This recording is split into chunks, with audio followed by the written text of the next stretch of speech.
About an hour ago, we had conversation with the United States team about possible security guarantees for Ukraine, and we are working on a framework document, and it must be strong enough to truly work.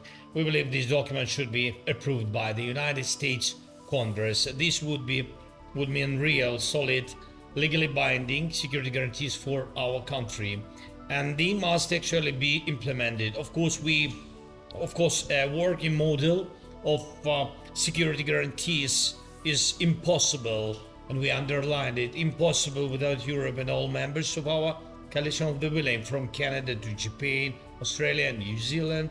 Thank you all. Everyone's contribution matters, and I believe most of you already know what is needed and how this can work.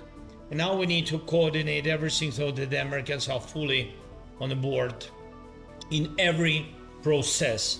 Yesterday we also talked with American team about an economic agreement and what US involvement could look like in Ukraine's recovery and post-war development. And if President Trump is speaking more about elections in Ukraine, I want to say this very openly. We can try to hold elections. Ukraine is not hiding from democracy, but to make elections possible, there must be a security component, and America can help with this the most. If there is a need for elections now, there must be a ceasefire at least during election process and during voting, and this is something that must be discussed.